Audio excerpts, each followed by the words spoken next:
Hello everybody and welcome back to Red Eagle Politics. Make sure you guys like this video down below and subscribe to the channel if you are new. So Donald Trump has been president for 3 weeks now, and already his approval rating has hit an all-time high. There is no slowing down with this honeymoon period for Donald Trump.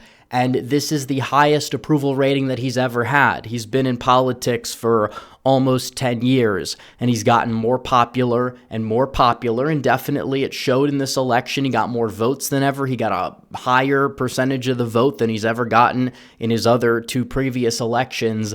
And not only that, he's building and expanding coalitions within the party, which bodes very well for future elections, while the other side is in just complete shambles. They've lost the plot completely. And no matter how you look at it, it really seems as if Trump's win in 2024 means that he won one of the most consequential elections in the history of the country, because it fundamentally, once again, changed our entire political landscape. And you're seeing that when it comes down to some of these approval numbers, which, by the way, it's one poll. Sometimes the demographics, the sub-demographics in the polls are a little bit, I guess you would say, inaccurate at times. But one thing we do know is that young voters are plus 10 on Donald Trump. Now, they didn't vote for him outright, but he did very well with young voters, particularly young men, in the 2024 election. And out of the gate, 55% of voters under 29 side with him. I mean, this is exactly what you saw with Reagan in the Gen X generation. You always have a president that comes along and kind of defines the generation. You could even say it was Obama for the millennials, it was JFK for the boomers, and then Reagan.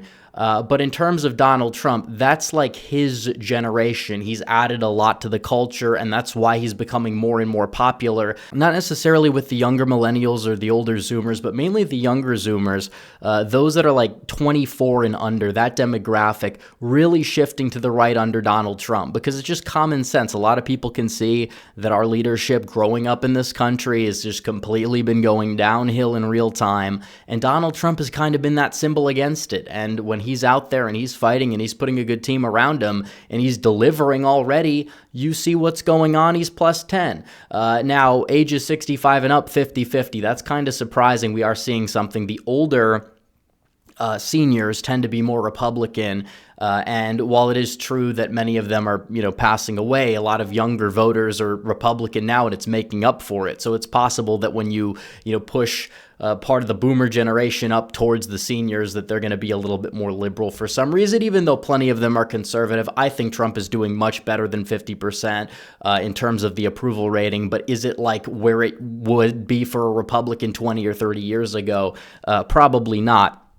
But still, you look at it by race, plus 22 among white voters. That's a decent margin. He's also at 33% with black voters. He got, I believe, like 14 or 15, and polls typically have overestimated Trump's black support, but still, not far off, most likely in reality. Approval doesn't necessarily mean that they're going to be voting for your party, but still, when it comes down to the Hispanic numbers, these are more shocking because, yeah, Donald Trump, he definitely shattered expectations, got in the 40s among Hispanics, set a record on record for a Republican, and now it seems like he's going to possibly be in the positives among Hispanics overall, which is absolutely huge. And it shows you that, taking a stand on illegal immigration is not poisonous to the Hispanic electorate. And you're kind of seeing that where Donald Trump currently is doing a very good job in terms of his approval numbers there. And with women, he's underwater by 6. But look at that among men, plus 20. That's absolutely huge. He's got 15% of Democrats on his side, 94% of Republicans. So not really much of a change there. And then you look at some of the other numbers. When they break whites down by education, like one of the groups that's been moving left off a cliff have been white voters with a college degree. But even then, Trump's only down by 2 among them. He's very likely up among white men with a degree. In terms of white women with a degree, he is vastly underwater. But whites without a degree, almost a 70% approval rating. That is absolutely huge. So it kind of shows that when you're there and you're in power, and you're doing things and you're getting things done and you're taking action, that you're going to have a high approval rating. So he's got to keep up this pace over the next 2 years. And if Congress delivers for Trump, then the voters very well could deliver for the Republicans in 2026. But if they don't, then they're going to have a problem, because a lot of people aren't going to just want to come out to vote for a Republican majority, even though it would help Donald Trump, because if they're not delivering, people just won't see the point. And that's another thing that we'll have to get to ahead of 2026. But I just kind of wanted to touch base on the fact that Donald Trump is popular. I mean, we saw it last night at the Super Bowl. Donald Trump got cheered. Taylor Swift got booed, and the Philadelphia Eagles made it too big to rig, just like Philadelphia did last November.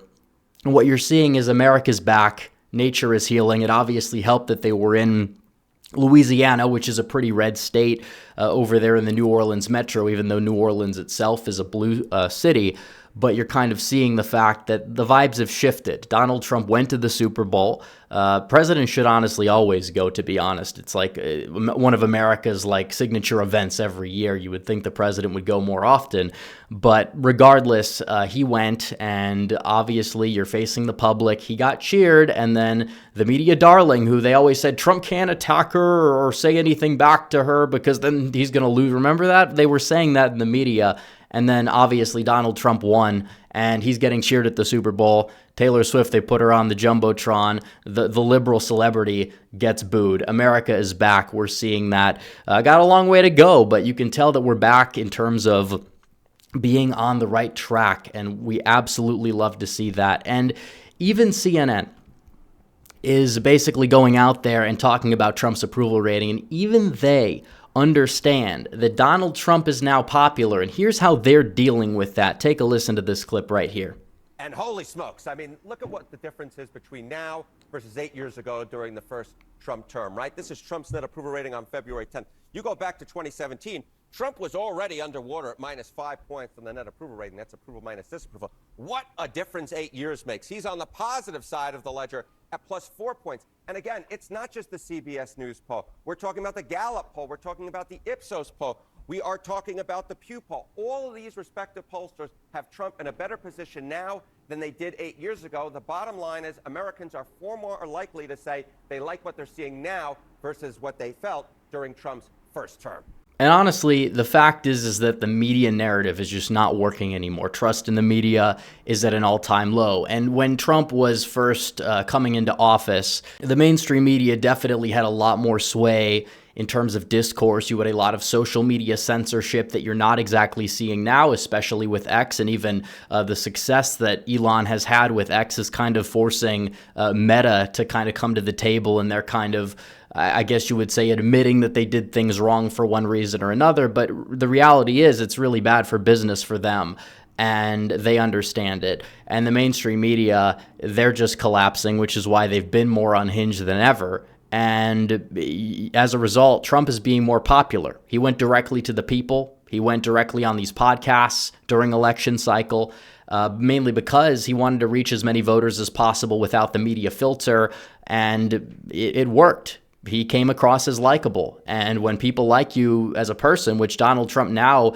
has a positive net favorability rating, let alone a positive approval rating, but it just means that they're more likely to approve of the job you're doing as a result.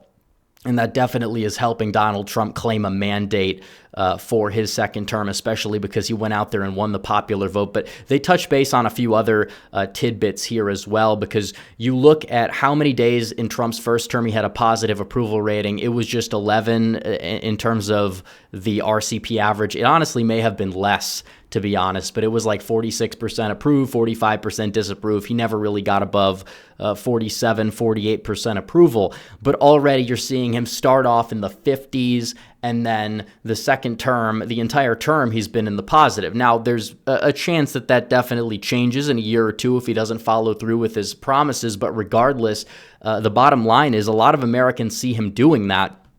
And you can see this. April 2017, only 46%, according to several polls, said that Trump was doing what he promised. But now it's 70%. Even his haters and his detractors cannot really run from the fact that Donald Trump campaigned on a lot of bold promises, and he's attempting to deliver on many of them.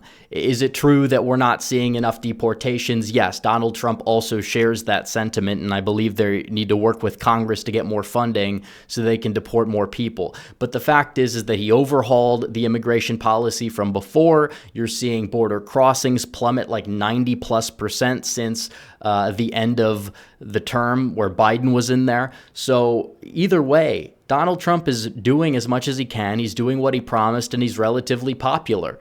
And that's bad news for Democrats because Trump's agenda is also popular. And the more they oppose it in the most unhinged fashion you possibly can, they're just going to keep on losing election after election after election. I honestly hope they do that. I hope they continue down the path they're continuing down. But we'll see what happens, guys. But Donald Trump at the Super Bowl, resounding cheers, record high approval rating. Things are doing very well. So anyways, guys, thanks for watching this video. Like this video down below, comment down below, subscribe to the channel, hit the bell for notifications so you never miss another video.